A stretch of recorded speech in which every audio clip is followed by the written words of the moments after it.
Let us now quickly move to question number 2. And the question number 2 is about the true and false. आपको statements बतानी है कि ये true है या false है. So let's see the very first statement. The first statement is saying cube of any odd number is even. किसी भी odd number का जब हम cube लेते हैं तो वो एक even number बन जाता है. देखो I have written 1 to 10 cube. Okay यहाँ पे हम अब सबसे पहले तो इवन और ऑड के बीच में आपको डिफरेंशिएट हमेशा याद रखना है. ऐसा नहीं है कि मैं हर क्लास में इस चीज को रिपीट करते रहूं और आप हर क्लास में उस चीज को भूलते जाएं. इवन और odd, even number those who can simply divide by 2, जो 2 से कंप्लीटली डिविजिबल होते हैं. ओके तो वो नंबर कौन कौन से हैं? वो नंबर 2 है, वो नंबर 4 है, वो नंबर 6 है, वो नंबर 8 है, वो नंबर 10 है. ये क्या है? इवन नंबर है. ठीक है, तो अगर ये इवन है तो ऑड कौन कौन से होंगे? ऑड होंगे आपका 1, 3, 5, 7, 9. ये आपके ऑड नंबर हुए. I am talking about these numbers. Okay अब कहते हैं, कहने का क्या इनका सेंस है कि cube of any odd number. अगर आप सिर्फ ऑड नंबर को कंसिडर करो, देखो 1 एक ऑड नंबर है, 3 एक ऑड नंबर है, 5 एक ऑड नंबर है, सॉरी 7 एक ऑड नंबर है, 9 एक ऑड नंबर है. इनका जब आप क्यूब लेते हो तो देखो हमें क्या मिल रहा है? 1 ऑड है, 27 ये भी ऑड है, 125 ये भी ऑड है, क्योंकि हम यूनिट डिजिट को ही कंसिडर करते हैं ना. यूनिट डिजिट में 0, 2, 4, 6, 8 या ये डिजिट अगर होते हैं तब हम उसे इवन मानते हैं, है ना. लेकिन यहाँ पे क्या आ रहा है? 7 आ रहा है, 5 आ रहा है, 1 आ रहा है, यहाँ पे 3 आ रहा है, यहाँ पे 9 आ रहा है. तो क्या होगी ये स्टेटमेंट कि cube of any odd number is even? It's a false statement. ये स्टेटमेंट क्या है? ये स्टेटमेंट फॉल्स है. Let me use another marker. This statement is false. क्योंकि आप चाहे कोई भी इस तरह के डिजिट्स यूज करके देख लीजिए, आप जो ऑड नंबर है आपको हमेशा उसका क्यूब भी ऑड ही मिलेगा. इवन के आप ऑड नंबर का अगर स्क्वायर भी करते हो तब भी आपको ऑड नंबर ही मिलेगा.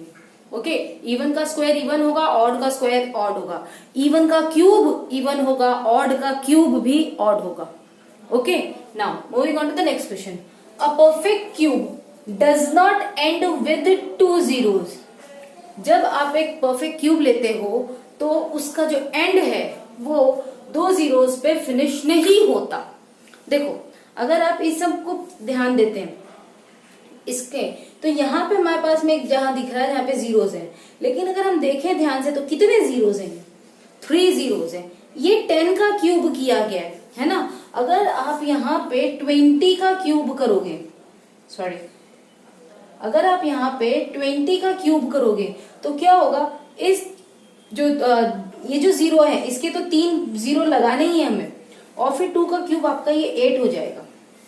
Got it. तो आप क्या देख रहे हैं कि जब भी आपके यूनिट डिजिट पे 0 है और उसका हम क्यूब कर रहे हैं तो हमेशा हमारे पास में 3 zeros आ रहे हैं, राइट. और यहाँ क्या कह रहा है कि क्वेश्चन कहना क्या चाह रही है कि does not end with 2 zeros. Yes 2 zeros पे एंड नहीं होता है.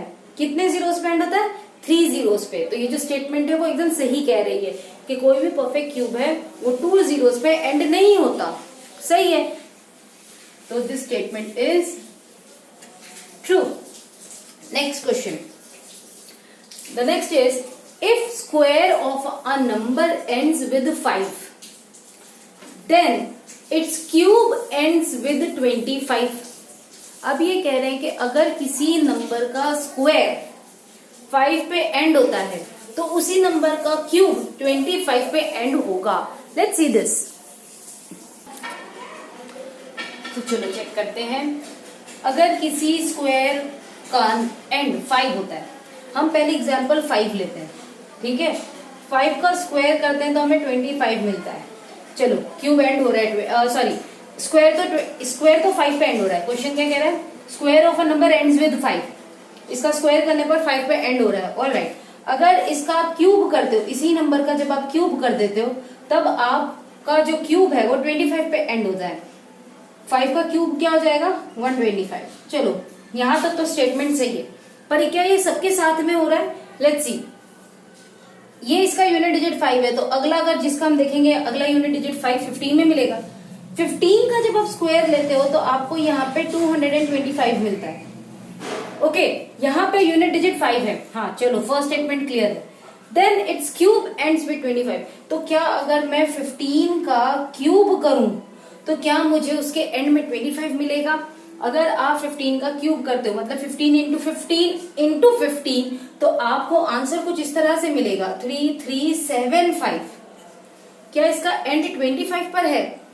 No, it is 75। अगर हाँ इसके आगे वाला नंबर देख लो 25 को, 25 का स्क्वायर करेंगे ना तो ये 625 हो जाएगा, एंड तो 5 पर है, और 25 का जब क्यूब आप करेंगे तो आपको इसका आंसर कुछ इस तरह से मिलेगा 15625।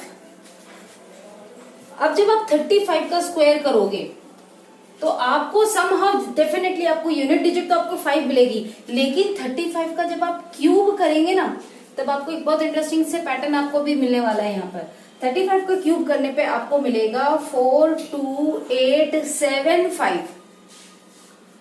हम क्या देख रहे हैं, देखो 5 75 20, अगर इसको 25 को ही कंसिडर कर लेते चलो 25 75 25 75, मतलब जो एंड है वो हमेशा 25 नहीं होता है।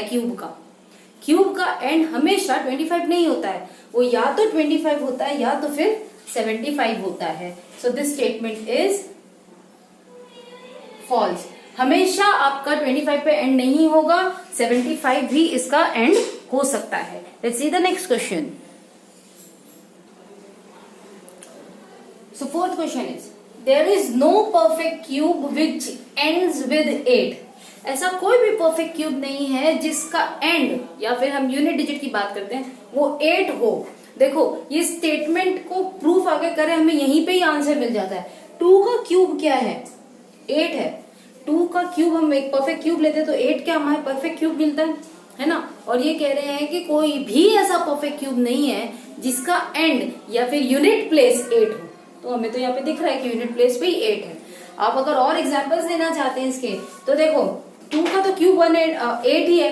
12 का क्यूब जब आप करते हैं तो आपको इसका मिलता है 1728। अल्टीमेटली आपको फिर क्या मिला? यूनिट डिजिट पे 8। तो दैट मीन्स आप जो भी नंबर लेते हैं जिसका यूनिट डिजिट 2 हो, 12 हो, 22 हो, 32 हो, 42 हो, जिसका यूनिट डिजिट 2 हो, उसका जब आप क्यूब करेंगे आपको यूनिट डिजिट पे हमेशा 8 मिलेगा। और इनका कहना है कि there is no perfect cube, ऐसा कोई क्यूब है ही नहीं जिसका एंड 0 पर हो। तो यानी कि स्टेटमेंट क्या हो जाएगी? False. So this statement is false. Let's move to the next question. The question is saying the cube of a 2 digit number may be a 3 digit number. किसी 2 डिजिट नंबर का जब आप क्यूब लेते हैं तो वो 3 डिजिट का हो सकता है। तो देखो सबसे स्मॉलेस्ट 2 डिजिट नंबर कौन सा है? सबसे स्मॉलेस्ट 2 डिजिट नंबर है आपका 10 है। इसमें देखो कितने डिजिट्स आ रहे हैं? 1 2 3 4।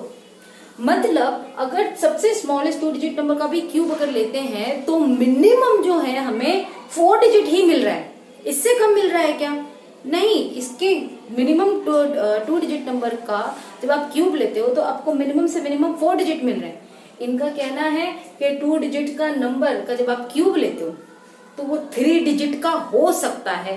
पॉसिबल ही नहीं है, क्योंकि इससे छोटा तो कोई 2 डिजिट नंबर है नहीं 10 से छोटा, क्योंकि 10 से छोटा तो 1 डिजिट आ जाएगा, है ना। इससे छोटा कोई नंबर है नहीं, और इसका जब क्यूब लेते हैं तो 4 डिजिट है, तो 3 डिजिट का होने का कोई सवाल ही पैदा नहीं होता। इसीलिए ये स्टेटमेंट भी क्या हो जाएगी? फॉल्स। नेक्स्ट क्वेश्चन पे चलते हैं। The cube of a 2 digit number may have 7 और मोर डिजिट। एक क्यूब का जो 2 डिजिट का नंबर है उसके डिजिट्स जो होंगे क्यूब के वो 7 या उससे ज्यादा हो सकते हैं। लेट्स चेक कर लेते हैं। देखो सबसे स्मॉलेस्ट तो ये है 10, है ना। सबसे स्मॉलेस्ट हमारा क्या है? 10। तो उसका क्यूब जब आप निकालते हैं तो आपको कितने डिजिट मिल रहे हैं? 4 डिजिट मिल रहे हैं, राइट।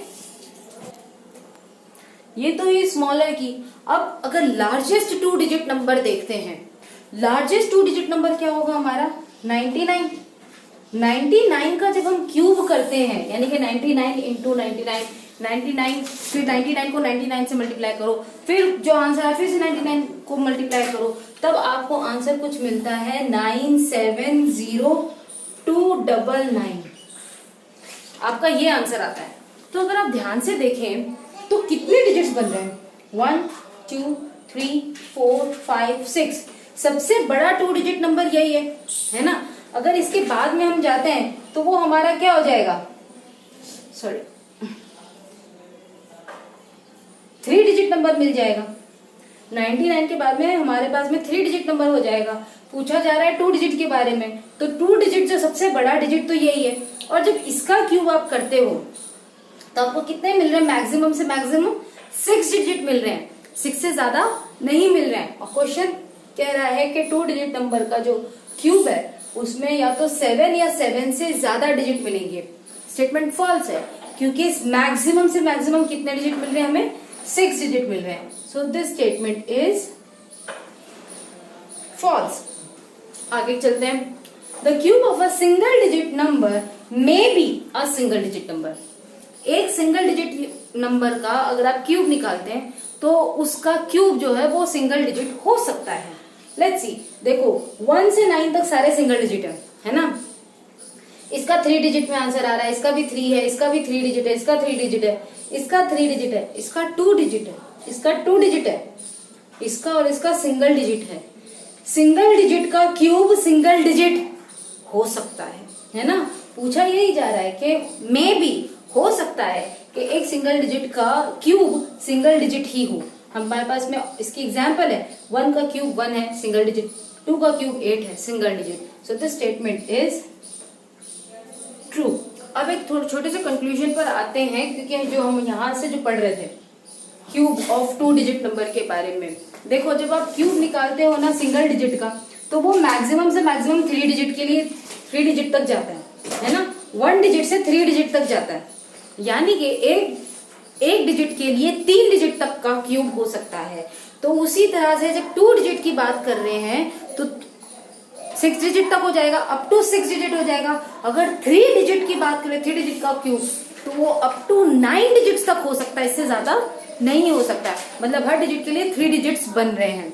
ओके, मैक्सिमम से मैक्सिमम की बात हो रही है, right? So that was the true and false, and now we will move to the last question of the exercise. In fact, the last question of the chapter.